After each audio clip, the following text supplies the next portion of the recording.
the biggest businesses in the world realize that you cannot affect change of the systems of supply and demand without bringing everybody with you. It was that old African proverb, if you want to go fast, go alone. If you want to go a long distance, go together. I think the conundrum here is, we need to go a long distance, but we also need to go, we need to go together. Yeah. So how can you actually really work with, kind of a larger body of people, but inspire them to move at pace, because we don't actually have a lot of time to get this sorted out. I mean, it either happens in our generation, or humanity is on a path to a 3-degree or a 4-degree world. Yeah. And everything that does in terms of migrancy and all of the social issues that will happen on the back of that, it's not the type of world I think most of us can even imagine, let alone want to be part of. So you actually need to find ways that you can collaborate and work to retool your supply chain or change the nature of demand. So just to clarify, when you say demand, you're talking about consumer demand, right? Exactly. Purchasing power. Exactly. Purchasing the right stuff, so purchasing brands that embody that sense of purposefulness, that sense of value. And there's great examples of both Coca-Cola, Pepsi, Unilever, P&G, ourselves, Sky, working together on issues that affect us all, working with NGOs who can help us behave like, not like a cartel, but actually share a lot of the, the approaches that we're taking and open source them so that others can actually get involved, so it's not just the big guys sorting the world out for themselves, but a lot of the approaches we're taking can work as much for smaller businesses and even startups, who are trying to follow.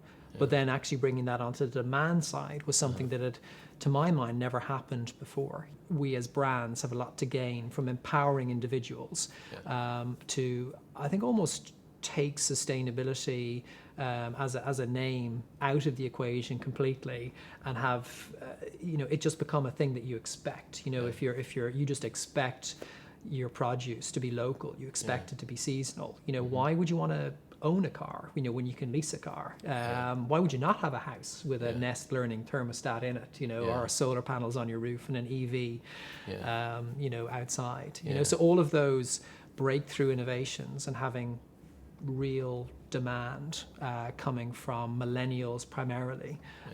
As brands, we all have massive opportunities to create that and then innovate into that space. I think that the most successful businesses will be the ones who are agile and able to innovate and cater to that demand. It's interesting, isn't it, how millennials see that world that their children are going to inherit, and their children's children, and they're concerned. All the research we've done points towards this generation, the millennial generation, being the most purposeful, the most values-led, and that's not just, in the developed world, but equally in China and India. We did research all around the world, actually, for collectively, and it backed up that point that they really want, their voices to be heard, and they want their actions to count. They've had precious few platforms by which that can actually happen. So that was what collectively was about filling that space.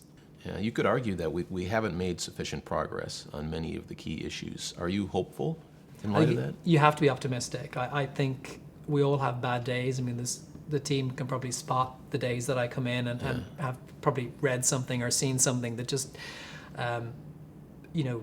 fills you with despair.